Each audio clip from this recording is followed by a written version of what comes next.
Hello everyone, welcome back to Quick Tip Tuesday. Today's vocal quick tip has to do with the occasional struggle with our voice, and we might not be sure why. Has this ever happened to you? You are working on a lecture that you're going to give, you're working on a performance that you have coming up. You are, you're trying to practice, or you are not trying to, you are practicing a particular song that you're going to be performing soon, a recording soon or whatever. And for some reason, you just don't have the breath that you normally have. You just seem tense and you're not breathing properly. You find yourself getting short of breath and you're not sure why.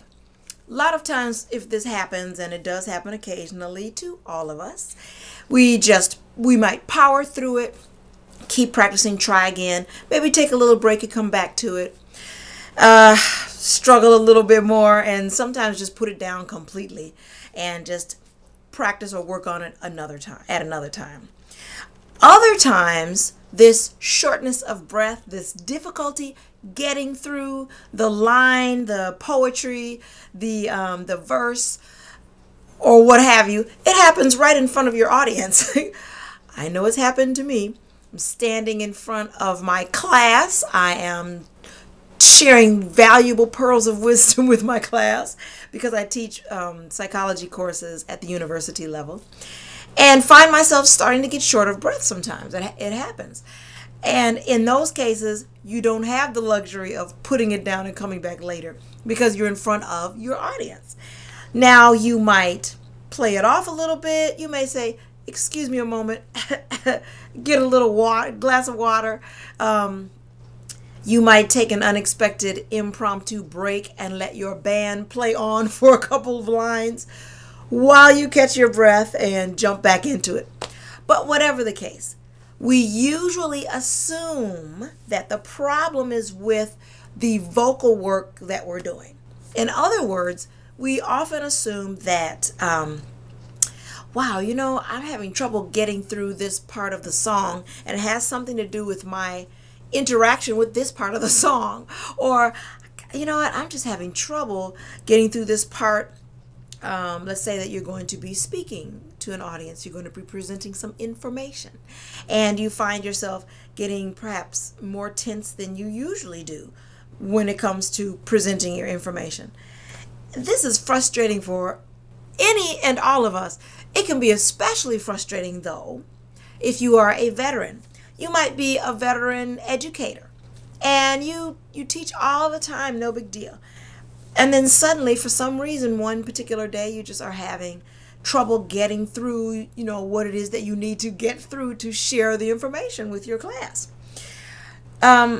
So oftentimes, yes, you are right. It does have to do with the actual material itself. Other times, it has absolutely nothing to do with the material that you are presenting. And that's what I wanted to talk about today. Today's vocal quick tip has to do with those times when we need to recognize that the tension that we're feeling, the shortness of breath, the little struggles that we have in getting through the vocal piece, whatever it may be, it may not always be about the vocal piece itself. It may be about something else. Well, first of all, of course, we hope to rule out any respiratory problems, any problems of a physical nature that you might be having, like asthma or things like that do impact our breathing. Once we rule that out, what else could it be? Well, it could be lots of things. But whatever the case, I want to encourage you today and remind all of us, because we all do it sometimes, we forget to do it rather, to take a moment. Don't always just power through it, but rather pause, take inventory, meaning stop and listen to your body, listen to your mind, and go back through your day, go back through the past several days or week or so. Sometimes the struggle that we're having with getting through that lyric that line of poetry or whatever the case may be has absolutely nothing to do with that lyric or that line of poetry, but rather it has to do with that argument that you had this morning with your loved one, or that student that you saw 5 days ago, but she stays on your mind, or he is staying on your mind because you're really concerned about that person. And it's with you, but you're not thinking that that concern is impacting the practice, the work that you're trying to do on this particular art piece. So we know that we are whole beings and we approach things holistically. So knowing that, we know that our life struggles and sometimes the issues that come up in daily life, we know that they impact our art and our work. And not only impact them, but some of the best poetry. We know that some of the best songs ever written came from life struggles. So we know that. But what I'm referring to is those times when we are being influenced, shall I say, by those life struggles, and we're not conscious of it. It's one thing to be conscious of it and to say, you know what, I'm going to put this into this particular song. I have written one or two of those songs myself. Post-argument with certain loved ones in my life, found themselves into certain lyrics. We've all done it. Or it may, in a particular thing that you're dealing with in real life, shall we say, impacts the way you teach and what you teach on a particular day. So we know that. But like I said, I'm referring to those unconscious times when you're not fully aware that the struggle that you're having regarding this over here with your voice may really have to do with something unresolved in some other aspect of your life. So that's today's quick tip, to not always assume that the difficulty with your vocal work is about your vocal work. Sometimes it's about something else. And if we don't pause long enough to check that out, look into it, go back over in our mind, and perhaps try to revisit and get some resolution about that other thing, we may or may not continue to struggle with the vocal work. And I know for myself, and I know that you all out there have experienced this as well, that once you are able to let that go, that other thing or those other things, or at least address them, suddenly your breath just flows like it always does. Suddenly you don't feel the tension that you were feeling for a short period of time when working on whatever you're working on. So they go hand in hand. That's just a reminder to look at other parts of our lives and the way that they impact our work with our voice. So I hope that was helpful to you. And if so, please let me know. Subscribe to this YouTube channel. Give me a thumbs up as well if you would. And please leave a comment or 12.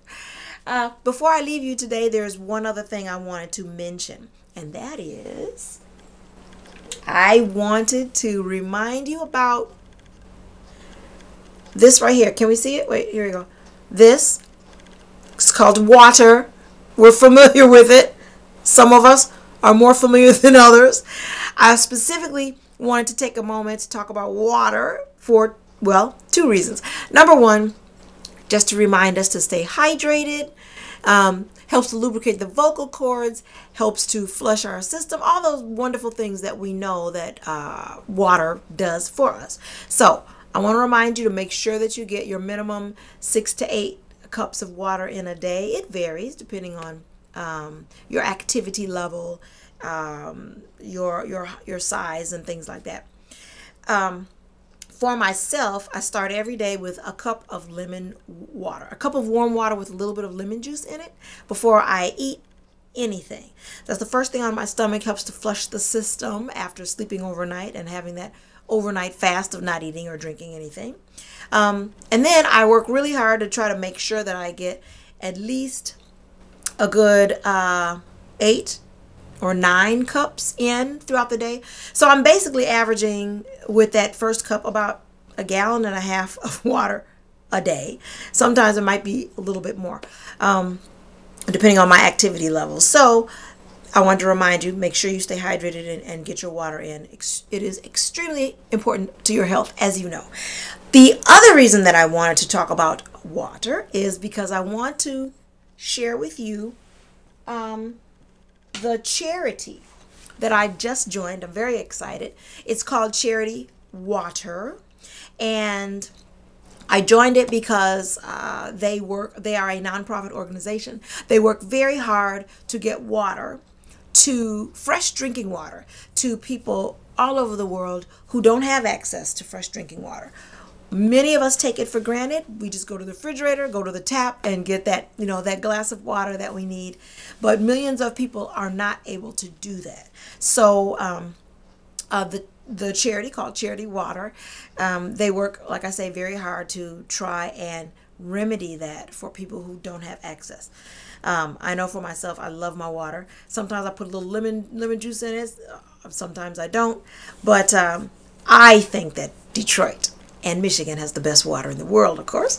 But nonetheless, like I say, many of us, we have that easy access, and many people don't. So please go to my Reverb Nation site. The link will be down below.